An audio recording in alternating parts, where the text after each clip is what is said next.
Hello and welcome to the Faces of Africa Pocket Edition, where we dissect and discuss the topics covered in our weekly documentary show, which takes you through the continent's history, cultures, and major issues through exploring great personalities. This week on Faces of Africa podcast, we're talking about Kalthum Mohammad. She is a founder of a peacemaking organization from northern Nigeria, and she's been dealing with Boko Haram in a very interesting way. My name is Fathiya Nur, and I have here Daniel Fernade. Hi, Daniel. Great to be with you again. Exciting for sure. This particular documentary was your story, and it was very well done. Could you tell us a bit about the inspiration behind it? Yeah, I've known Kalthum for about 8 years and have engaged her organization, the Kalthum Foundation, on numerous times. I spent a lot of time in northern Nigeria, in Boko Haram country, reporting on peace initiatives there. And I came across Kalthum quite a long time ago and had heard from others about her bravery in the face of the Boko Haram. At one point she gave a big public speech about the Boko Haram, and afterwards was trying to reach out to them to free people that had been kidnapped. Yeah. And surprisingly, despite her public stance, and being tough with them, found that she had a way in to help these people get released and get back to their normal lives. Yeah. I mean, just for the audience to know, the Boko Haram is an Islamist insurgency operating off Nigeria, specifically North Nigeria a lot of the times. And there's been a lot of cases with regard to terrorist cases.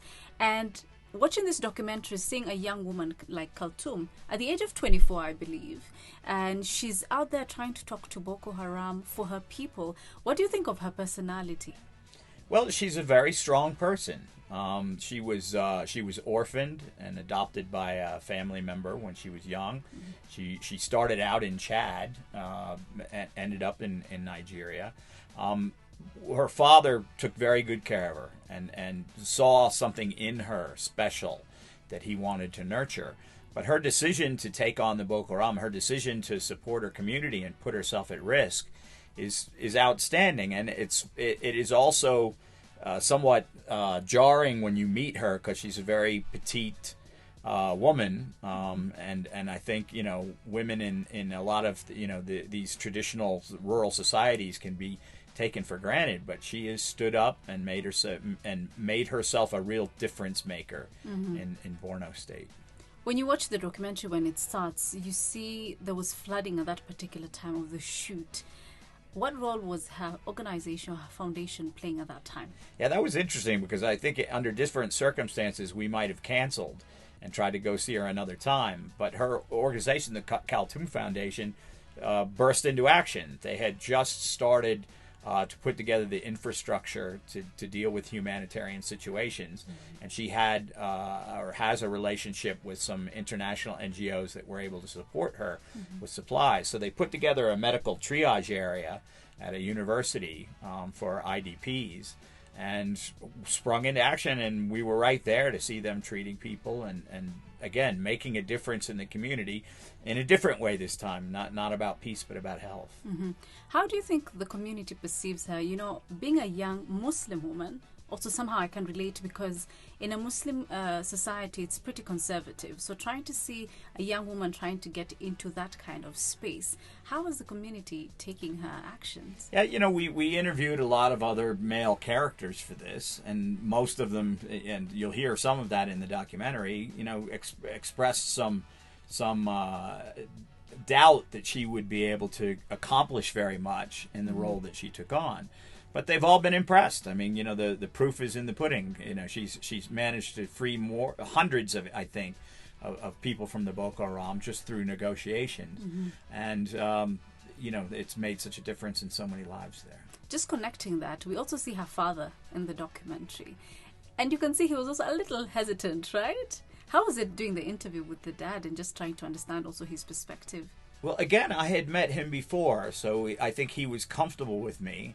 But also, he's very proud of what she's done. And I think, a proud father comes across very well in a documentary. I think the whole father-daughter thing sometimes can be, really, really strong. And I think between the two of them, you can really tell how much they love each other. That's very interesting. As the producer of this documentary, what are some of the challenges you faced when you were in the field? Well, the flooding. I mean, it was Right. hard to get around, and it was somewhat harder to get in touch with the people or get people to where you needed them to be able to do these things.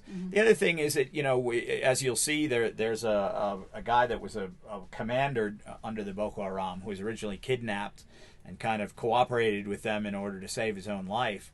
Some people don't want to talk to you. We had to do that one where he can't be identified. I've done interviews with people that have been to re-education camps before, and it was hard to get access to the re-education camps on this particular field trip because of the conditions of the flooding. Yeah. So there were a lot of challenges having to do with the environment, but also having to do with the nature of this story, which is very sensitive. Yeah, because it's a security kind of story. How's the security situation there? It's much improved over the last time I was there. I think I was last there in 2020, and then I went to do this last year. And there was a curfew at 9 o'clock at night when I was there before. We had to stay at a military-approved hotel. It was difficult going through checkpoints, and you really had to coordinate your activities with the military. In part to keep yourself safe so you didn't get kidnapped, and in part because they're watching everybody. Seeing how people are dealing with Boko Haram and making sure they're not helping them out. Right. All right. So finally, as we wrap up the podcast, what do you want the audience to take away from this particular documentary? The courage that one person can have and how that can make a difference. We're all faced with issues in our daily life that are subsumed by the responsibilities that we have. We have to do certain things. We have to go to school. We have to go to work. We have to pay for things for our family, etc., etc.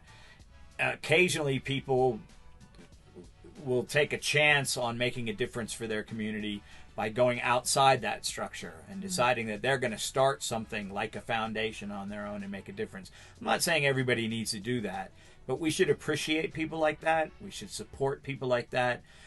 In whatever way we can. If it means, giving them material help, if it just means, cheering them on, if it means seeing what we can do and volunteering some of our time, take a look at what Kalthum does, because, we can all make differences in our own communities. Wow, so lovely. Thank you, Daniel, for your time. We really appreciate. The name of the documentary is Kalthum, the Woman Who Talks to Boko Haram.